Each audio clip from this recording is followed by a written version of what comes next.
Hello students, आइए आज हम जानते हैं अल्कोहल के प्रिपरेशन का एक मेथड ऑक्सीमर्क्यूरेशन डीमर्क्यूरेशन।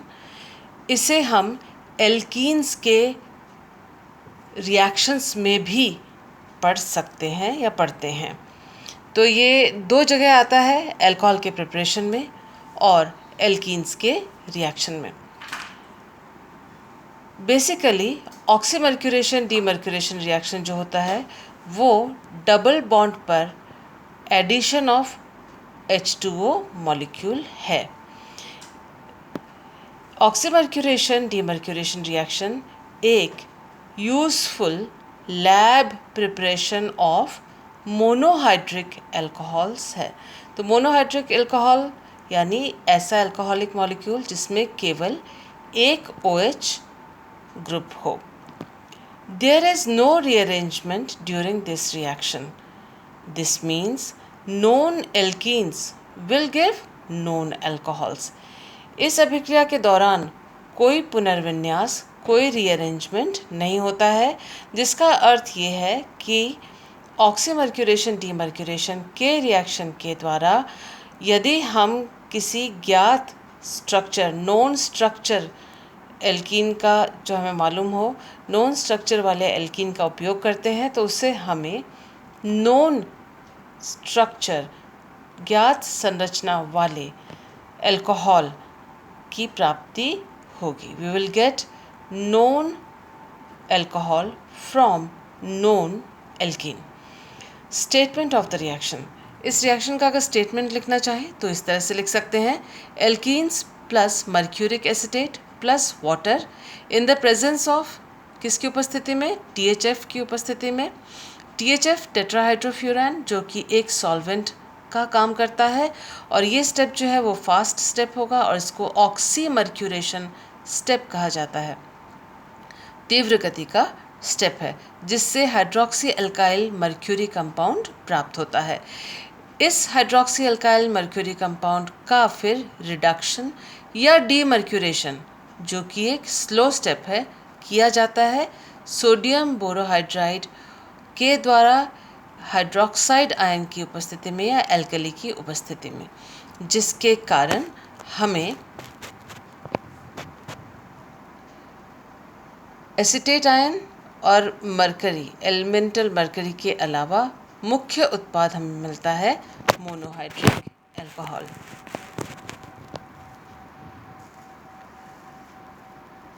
इस रिएक्शन को हम ओवरऑल रिएक्शन को इस प्रकार से लिख सकते हैं, ये एल्कीन और वाटर और ये है मर्क्यूरिक एसिटेट, फास्ट रिएक्शन। ये मिला अपने को हाइड्रोक्सी अल्काइल मर्क्यूरी कंपाउंड जिसका सोडियम बोरोहाइड्राइड के साथ डीमर्क्यूरेशन स्लो स्टेप के द्वारा होता है एल्कली के प्रेजेंस में, और मोनोहाइड्रिक अल्कोहल यानी एक OH ग्रुप वाला अल्कोहल, ऐसे अल्कोहल का एज अ प्रोडक्ट हमें प्राप्ति होती है। We get a product of monohydric alcohol by this reaction. अब नेक्स्ट देखिए इसका डिसएडवांटेज क्या है। एडवांटेज क्या है? एडवांटेज है कि ये एक बहुत अच्छा लैब प्रिपरेशन है और डिसएडवांटेज ये है कि अभिक्रिया के आखिर में a ball of elemental mercury is obtained. एक बॉल मिलता है मर्क्यूरी का, शुद्ध मर्क्यूरी का at the end of the reaction, reaction के आखिर में, and there is no proper method for disposal of mercury. और इस मर्क्यूरी के निस्तारण का कोई प्रॉपर मेथड, कोई प्रॉपर विधि इसकी नहीं है, इसलिए ये एनवायरनमेंट को नुकसान पहुंचा सकता है या दूसरी चीज़ों को नुकसान पहुंचा सकता है। इसलिए जो है इसको ये डिसएडवांटेज माना जाता है और इस मरकरी को लेकिन हम दूसरे किसी रिएक्शन में या दूसरे किसी काम में इस्तेमाल कर सकते हैं। आइए अब हम देखते हैं इसका मैकेनिज़्म। इसका मैकेनिज़्म जो फर्स्ट स्टेप है वो है फॉर्मेशन ऑफ अटैकिंग इलेक्ट्रोफाइल यानी आक्रमणकारी इलेक्ट्रॉन स्नेही का बनना। मर्क्यूरिक एसिटेट जो मॉलिक्यूल है उससे ये अटैकिंग इलेक्ट्रोफाइल बना, एसिटोमर्क्यूरिक कैटायन जिसका नाम है, और एसिटेट आयन मिलता है। इसमें ये जो एसिटोमर्क्यूरी कैटायन है वो आक्रमणकारी इलेक्ट्रोफाइल के रूप में कार्य करता है और ये रिवर्सिबल रिएक्शन है।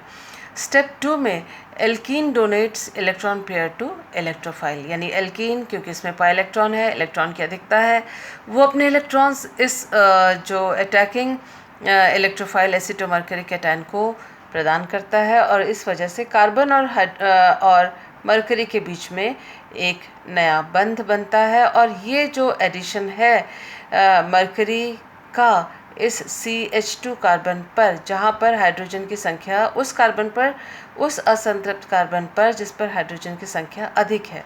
यहाँ देखिए कार्बन कार्बन डबल बॉन्ड में इसमें हाइड्रोजन है 1 और इसमें हाइड्रोजन है 2।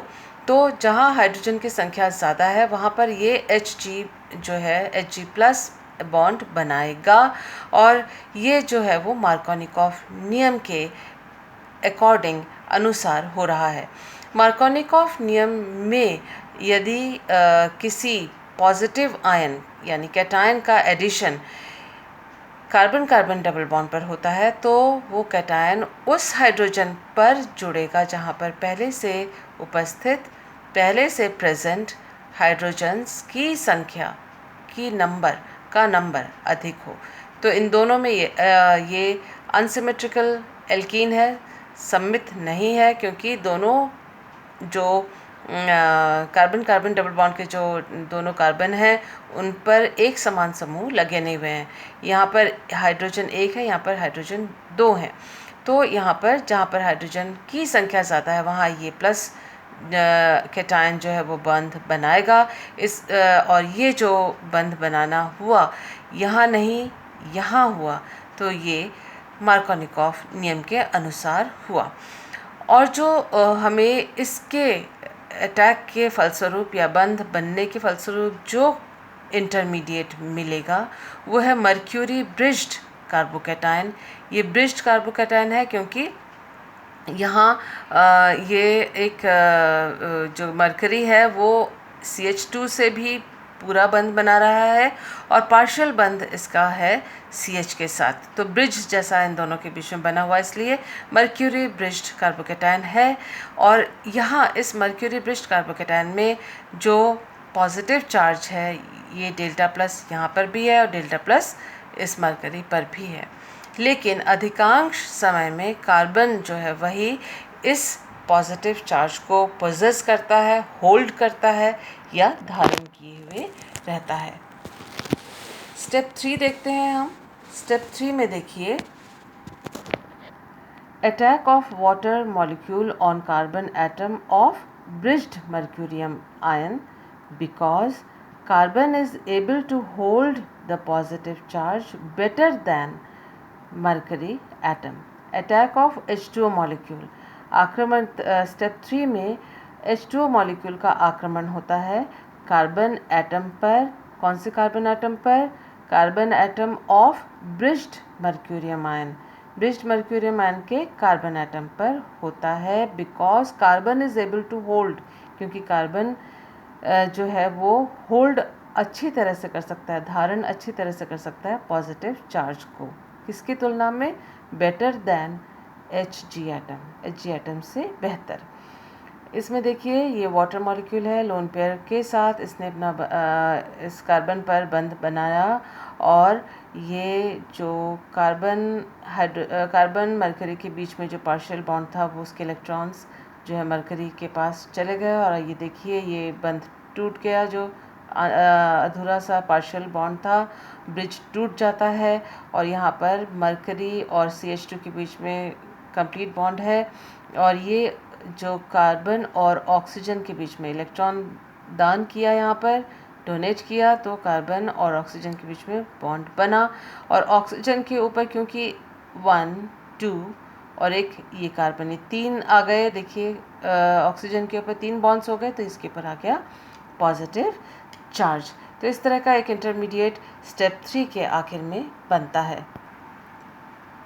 स्टेप 4 में जब हम आते हैं तो देखें acid base proton transfer of proton to another water molecule. इस स्टेप में एसिड बेस ट्रांसफ़र होता है किसका, प्रोटॉन का, और किससे होता है, एक और वाटर मॉलिक्यूल का इन्वॉल्वमेंट इसमें होता है। आप देखिए जो स्टेप 3 के आखिर में ये हमें इंटरमीडिएट मिला था, ये स्पीशीज़ हमें मिली थी, और इसमें ऑक्सीजन के ऊपर यहाँ पर प्लस चार्ज था, और ये जो सेकेंड वाटर मॉलिक्यूल है वह अपने इलेक्ट्रॉन पेयर को यहाँ डोनेट करता है, और कार्बन ये ऑक्सीजन और हाइड्रोजन के इलेक्ट्रॉन्स जो हैं वो टूट कर ये ऑक्सीजन के पास आ जाते हैं, जिसकी वजह से यहाँ आप देखें OH ग्रुप यहाँ बना, और ये जो दूसरा वाटर मॉलिक्यूल है उसने बंध बनाया हाइड्रोजन के साथ। तो ये जो वाटर मॉलिक्यूल है वो यहाँ दिखाया जा रहा है, और यहाँ पर ऑक्सीजन के ऊपर 3 हाइड्रोजन्स हैं, इसलिए जाहिर सी बात है ऑक्सीजन के ऊपर प्लस चार्ज होगा। और ये जो ऑक्सीजन हाइड्रोजन बंध था ये टूटा, इसके इलेक्ट्रॉन्स इस ऑक्सीजन के ऊपर चले गए, इसलिए ये ऑक्सीजन यहाँ पर, ये वाला ऑक्सीजन यहाँ पर बिना आवेश के है, न्यूट्रल है, इसके ऊपर प्लस चार्ज नहीं रहा। और इस वजह से जो हमें चौथे स्टेप के आखिर में जो प्रोडक्ट मिला वो है हाइड्रोक्सी अल्काइल मर्क्यूरी कंपाउंड। ये है, देखिए, hydroxy alkyl mercury acetate compound step 4 के आखिर में मिला। अब हम देखते हैं स्टेप 5 में क्या होता है।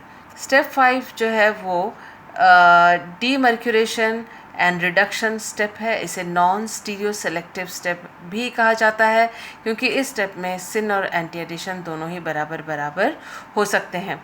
यहाँ देखिए जो स्टेप 4 के आखिर में जो hydroxy alkyl mercury acetate compound मिला है उसको हमने यहाँ पर लिखा, और इसका अब रिएक्शन होगा सोडियम बोरोहाइड्राइड के साथ अपचयन एल्कली के प्रेजेंस में, हाइड्रोक्साइड आयन के प्रेजेंस में।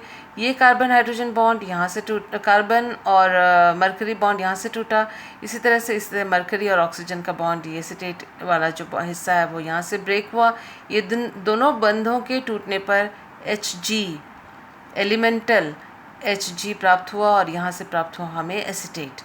और ये जो कार्बन और मरकरी के बीच में जो बॉन्ड टूटा, यहाँ पर जुड़ा हाइड्राइड आयन कहाँ से, सोडियम बोरोहाइड्राइड से, इसको ब्लू से दिखाया गया है, और इससे जो हाइड्रोजन प्राप्त हुआ इस हिस्से को, उसको भी हमने ब्लू से दिखाया ताकि आपको ये समझ में आए कि ये हाइड्रोजन जो है वो सोडियम बोरोहाइड्राइड से प्राप्त हुआ है। ये हमें अल्कोहल मॉलिक्यूल मिला।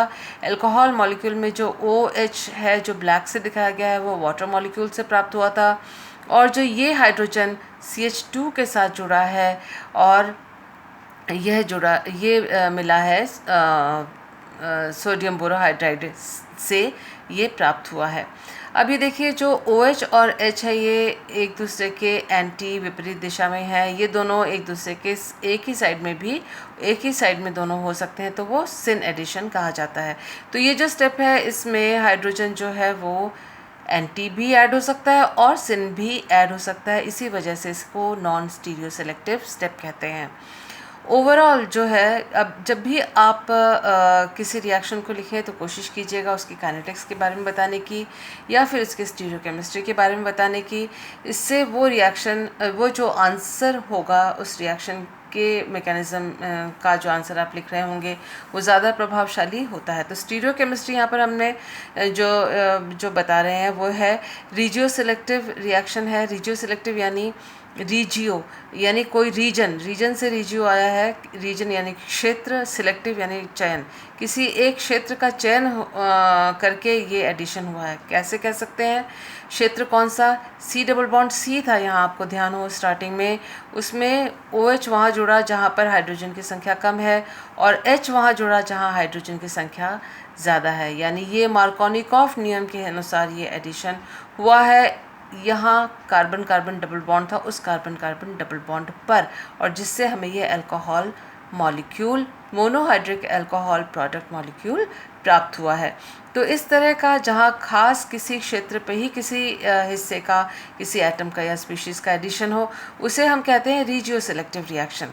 तो ये स्टीरियोकेमिस्ट्री की पहली बात हुई। दूसरा पॉइंट ये है कि इसमें जो सिन और एंटी एडिशन हो सकता है, तो a mixture of syn and anti addition of H and OH gives mixed product. तो इसमें हालांकि मिक्स प्रोडक्ट इस वक्त इस वाले एग्जांपल में नहीं पता पड़ेगा, क्योंकि इसमें जो है यहाँ पर अलग से कोई और सारे जो है ये तीनों के तीनों हाइड्रोजन है, तो उनकी पहचान एक दूसरे से अलग नहीं हो पाएगी। लेकिन ख़ास अगर मॉलिक्यूल हो जिसमें सारे ग्रुप्स अलग अलग हों, तो उस हालत में हमें सिन और एंटी प्रोडक्ट का पता पड़ जाता है। ख़ास तौर पे वहाँ पर जहाँ त्रिविम बाधा के कारण कार्बन कार्बन के चारों ओर के आसपास फ्री रोटेशन बाधित हो जाता है, तब हमें पता पड़ता है कि OH और H कभी आधे मॉलिक्यूल्स में तो एंटी जुड़े हैं और आधे मॉलिक्यूल्स में सिन जुड़े हैं। तो ये था ऑक्सीमर्क्यूरेशन डीमर्क्यूरेशन के बारे में, जो कि आपके 2 टॉपिक्स में आता है, फर्स्ट ईयर में एल्कीन्स में और सेकेंड ईयर में एल्कोहल्स में इसको पढ़ा जाता है। मुझे उम्मीद है ये रिएक्शन आपको ये मैकेनिज़्म आपको समझ में आई होगी, और आगे से आगे आपको मैं और जो है अल्कोहल के प्रिपरेशन मेथड्स, ख़ासतौर पे रिएक्शन मैकेनिज़म्स को समझाते हुए आपको वीडियोस में भेजती रहूँगी। और ये जो वीडियोस है, इसके जो रिएक्शन मैकेनिज़्म है, आपको जैम में काम आएंगे, MSc के एंट्रेंस में काम आएंगे। इसके अलावा आप यदि दूसरे कॉम्पिटिटिव एग्जामिनेशंस दे रहे हैं, उनमें भी ये डिटेल्ड मैकेनिज़्म आपको काम में आएगा। BSc में अगर आप इस तरह से उत्तर लिखते हैं तो आपके मार्क्स बहुत अच्छे आएंगे। मुझे उम्मीद है आप वीडियो को देखते हुए आपने नोट्स बनाए होंगे। कोई प्रॉब्लम हो इसके बावजूद भी आप मुझे मेरे WhatsApp नंबर पर कांटेक्ट कर सकते हैं। Thank you.